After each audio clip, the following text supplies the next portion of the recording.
And welcome back, ladies and gentlemen. This is Insight on Business. My name is Michael Libby. Thanks so very much for joining us. This is the show about advertising, marketing, consumer trends, best business practices, all in an effort to help your company, no matter the size, grow and thrive in this economy or in any. If you want to engage us during the show, use their Twitter app and connect with us there. It's at InsightADV, at InsightADV. We'll take questions, comments before, during, and after the show, and we'll also post these videos up online just a little bit later on.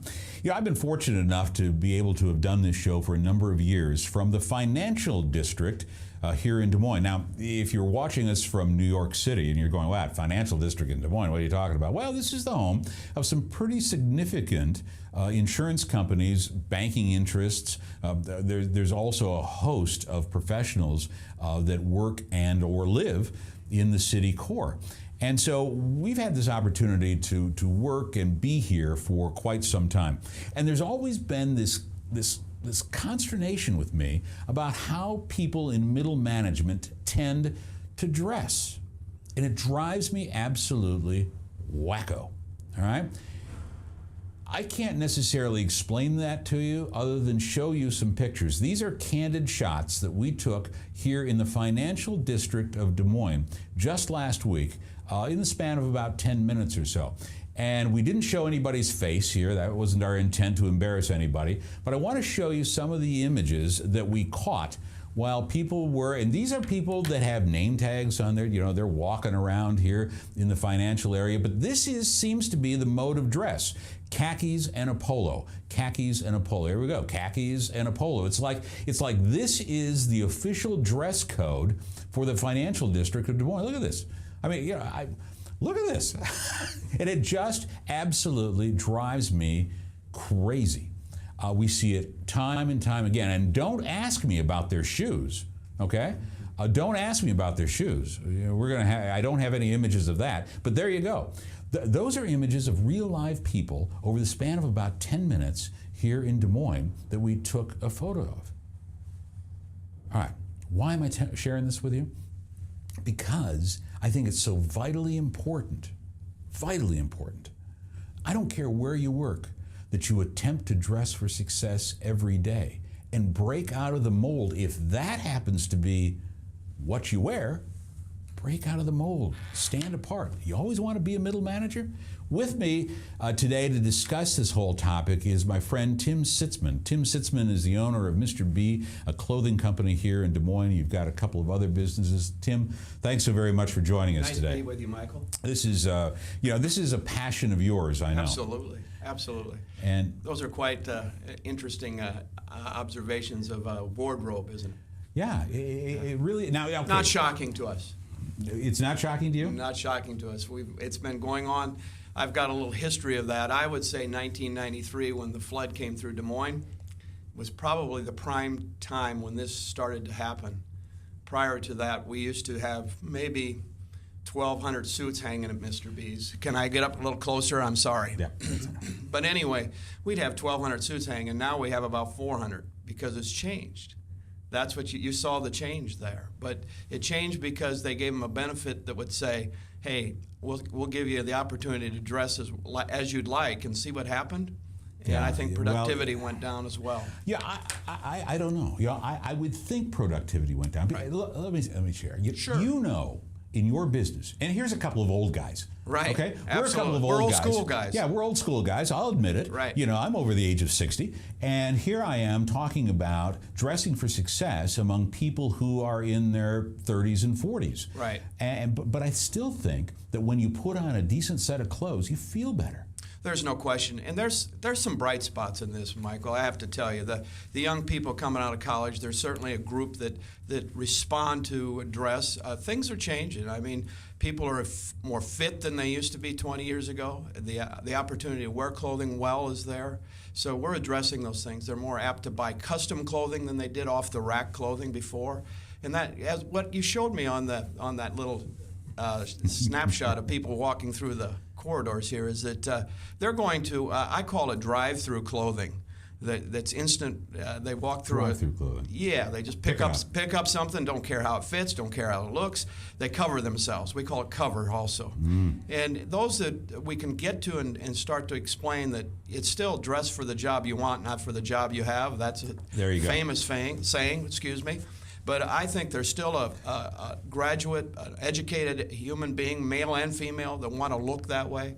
We still hold out hope, and we Well, me work too. we work very hard at it. But it's still up to management to insist upon quality. You know, in 1979. Right. 1979, there was this watershed book that came out. John T. Malloy wrote Right. it. It was called Dress for Success. It's 34 years ago. Right. I still have my copy. Absolutely. As a matter of fact, that book was given to me, and it was the Bible among those of us who are up and growing executives in whatever firm it was. And those who were brighter than us, those who were our fathers, those who were our mentors said, son, you want to go someplace, you got to look like you're going someplace. And that's how I got my book. It's still relevant today. You know, we tend to be followers. You brought up the point that we're a khaki polo society, and I believe we are. I think that's a great observation. I can contend if you had the right idea and you got it sold, everybody'd walk off the cliff together. We tend to follow rather than lead.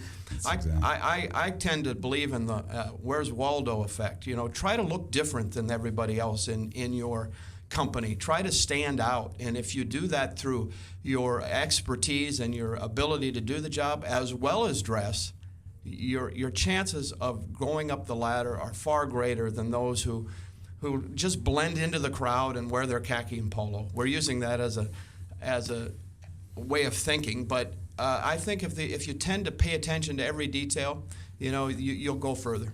Now, here's what I'm told, because I've had this discussion with some of these millennials, some of these individuals Right. who are 25 to 35 years old, and I've had this discussion, say, how come at Wells Fargo's corporate office out in West Des Moines, people dress like schlumps? How come at the corporate office downtown, people dress like schlumps? What's the deal? And here's what I'm told, Tim. Many of these individuals have zero face-to-face contact with consumers. So their management say, hey, well, you know, wear jeans, wear whatever you're comfortable in. Right. But conversely, here's another interesting statistic that we noticed. Women in those business practices tend to dress better than their male counterparts. What's going on with that? Well, I think women in general it's kind of a feminine thing to pay attention to clothing. I think some masculine men tend to think, well, I don't need to dress well, but I contend that it still matters in the male world as well as the female world. I sometimes, and I know statistics tell the story, but there's a lot of females that wear clothing that they shouldn't be wearing, improper clothing, because we're in a time, fashion-wise, where tightness and fit is everything, and some of the bodies don't go along with that. So we have to know our body as well as the clothing and styles and how to look our best. And I just think it's very vital that we pay attention and stand out in the crowd and way we dress and way we look to get where we want to go. To answer a little the question of why they do it is when we would go and talk to people 20 years ago about how to get a job, how to interview, and it was almost a blanketed old school deal. You know, you'd have a gray suit on and a white shirt and a red tie and a black pair of shoes and make sure they were polished. Gotcha. I could go over and over and over. Today we're interviewing for a computer job that never sees people, and they're in shorts and t-shirts and flip-flops. And if they have the skill set, they get the job. So the world has changed, but I contend that, you know, you keep your car clean, you keep your house clean, you dress well, no matter what your job, no matter who you are, you become a better person and more apt to be a successful person, and you stand out in the crowd. I think the Waldo effect is really very important. You know, where is that guy? Where is that gal? Right. It's 25 minutes now past the hour. Tim Sitzman is our guest, ladies and gentlemen. We're talking about dressing for success and how that impacts you and your potential career. I would hope that it's a potentially great career. There's lots of things to talk about here. Absolutely. We could go on for hours. And when we come back, we're going to share some photographs that you've supplied to us about what looks good, what some of the trends that's some going of the trends. on. Right. And I want to caution you, if you've got some questions for Tim, go ahead and shoot us a tweet if you would. It's at InsightADV. That's at Insight ADV, and we'll ask Tim those questions because I'm not the only person that sometimes is perplexed by this entire look. If you'd like to go ahead and join in the conversation, please feel free to do that. We'll be back with some images and talk more about dressing for success and what you should be thinking about, no matter if you have interaction with clients or not, because you still have interaction with your boss, I think. We'll be back with more right after this. This is Insight on Business, powered by our advertising agency, Insight Advertising, Marketing, and Communications, and brought to us by our friends at FWRSA, tax and accounting professionals that'll work hard for your business until the cows come home. We'll be back right after this.